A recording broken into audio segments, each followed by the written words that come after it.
Shalom saudaraku dimanapun berada, saya punya ayat firman Tuhan yang sangat menguatkan iman kita di hari-hari ini, mana kita sebagai orang yang percaya kepada Tuhan kita Yesus Kristus, sebagaimana kita menjadi orang-orang yang percaya harus hidup benar, karena hidup orang benar itu berdampak. Kita lihat di dalam 112 pasal 112 ayat yang ke-6 sampai dengan ayat yang ke-8. Sebab ia tidak akan goyah untuk selama-lamanya. Orang benar itu akan diingat selama-lamanya. Ia tidak takut kepada kabar kecelakaan. Hatinya tetap penuh kepercayaan kepada Tuhan. Hatinya teguh, ia tidak akan takut sehingga ia memandang rendah para lawannya. Ya, ini kita boleh renungkan sendiri bagaimana bahwa orang benar itu diingat oleh Tuhan. Orang benar itu selalu diperhatikan dan diingat oleh Tuhan. Sehingga untuk selama-lamanya dia akan terus diingat. Karena apa? Karena kesetiaannya, ketaatannya kepada Allah. Ia tidak akan takut kepada kabar-kabar yang menakutkan. Inilah ciri-ciri orang benar. Karena dia apa? Dia menaruh kepercayaannya kepada Tuhan. Dia berharap kepada Tuhan. Dia tidak berharap kepada manusia.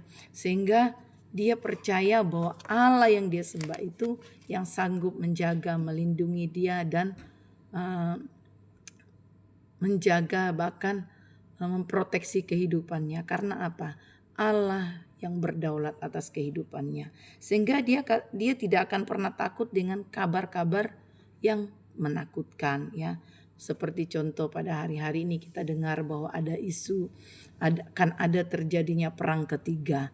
Kalau kita pikir perang ketiga ini bisa akan membahayakan bukan satu negara saja, ya, bisa membahayakan kepada negara-negara yang ada di sekitar, bahkan bisa sampai ke Indonesia loh dampaknya.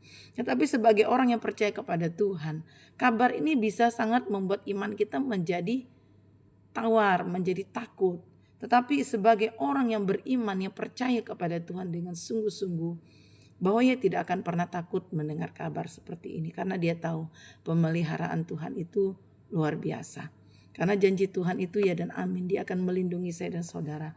Meskipun jika Tuhan izinkan terjadinya perang ketiga, mengapa kita harus takut? Kalau kita sudah hidup benar di hadapan Tuhan, kalau kita sudah hidup kudus di hadapan Tuhan, kematian itu tidak akan menjadi satu hal yang menakutkan bagi orang percaya.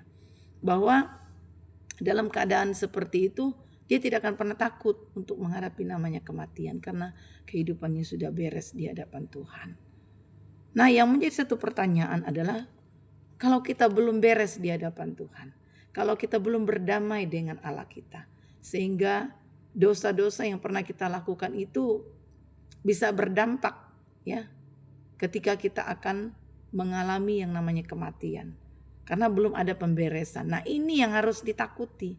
Makanya orang benar itu tidak akan pernah takut mendengar kabar apapun, karena dia sudah dibenarkan, karena dia sudah diampuni, karena dia sudah dipulihkan oleh Tuhan. Bagaimana mau diampuni oleh Tuhan? Bagaimana mau dibenarkan oleh Tuhan? Datang kepada Tuhan, berserah kepada Tuhan, minta ampun kepada Tuhan atas setiap dosa dan kesalahan yang telah kita lakukan. Nah, inilah yang namanya pemberesan. Kita harus bereskan diri kita kepada Tuhan. Ia tidak akan takut kepada kabar celaka, hatinya tetap percaya kepada Allah. Artinya Tuhan yang dia sembah, dia percaya bahwa Tuhan itu berdaulat atas hidupnya. Jadi orang benar itu tidak akan pernah merasa takut dengan kabar apapun. Dia tetap kuat, dia tetap setia, dia tetap semangat, dia tetap berpengharapan kepada Tuhan. Mari saudaraku dikasih oleh Tuhan di hari-hari ini. Apakah engkau sudah berberes dengan Tuhan? Apakah engkau sudah berdamai dengan Tuhan? Di hari-hari ini sangat singkat bagi kita. Mari berdamai dengan Tuhan. Datang kepada Penciptamu, minta ampun kepada Tuhan atas segala dosa-dosa yang telah kita lakukan. Siapa manusia di muka bumi ini yang tidak berdosa? Saya juga adalah orang yang berdosa, dan kita semua adalah orang berdosa. Firman Tuhan katakan dalam kitab Roma bahwa manusia itu adalah orang berdosa, telah hilang kemuliaannya. Tapi kadangkala kita merasa malu untuk mengaku diri kita ini adalah orang berdosa. Kalau saya tidak malu mengakui saya adalah orang berdosa di hadapan Tuhan, di hadapan manusia. Karena itulah yang Tuhan mau, kejujuran hati kita, mengakui segala kelemahan kita, agar hidup kita layak di hadapan Tuhan. Karena Yesus datang ke dunia untuk mencari orang berdosa, bukan mencari orang benar. Kalau kita merasa benar, maka kita tidak akan pernah merasakan bagaimana berjumpa dengan pribadi Tuhan secara pribadi. Kalau kita merasa diri kita adalah orang yang berdosa, yang membutuhkan Tuhan, maka Tuhan akan hadir dalam hidupmu, melawati engkau, sehingga engkau merasakan bagaimana berjumpa dengan Tuhan secara pribadi. Nah, itu sebabnya setiap pribadi orang yang dibenarkan oleh Tuhan, dia tidak akan pernah merasa takut dengan kabar apapun ya.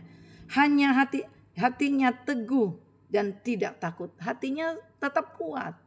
Karena apa? Firman Tuhan yang dia pegang. Firman Tuhan yang meneguhkan hatinya. Firman Tuhan yang mengontrol hidupnya.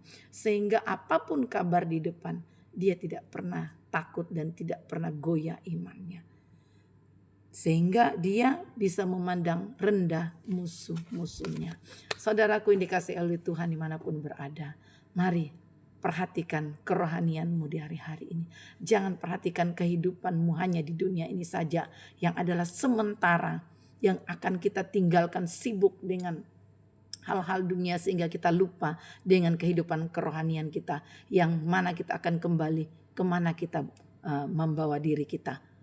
Akan menjadi pertanyaan, apakah kita menuju kemana kita, berjumpa dengan siapa kita nanti. Itu harus menjadi pikiran kita di hari-hari ini. Ketika kita mati, kita bertemu dengan siapa? Kita mau kemana? Apakah kita bertemu dengan Tuhan? Apakah kita akan masuk dalam kerajaan surga? Itu menjadi jawaban dalam setiap pribadi kita masing-masing. Karena apa? Diri kita sendiri akan tahu. Apakah kita sudah berdamai dengan Tuhan? Apakah kita sudah mengakui segala dosa dan kesalahan kita kepada Tuhan? Karena Tuhan mau kita jujur dan mengakui. Karena firman Tuhan berkata, akuilah segala dosamu, maka Allah setia, dia akan mengampuni saya dan saudara.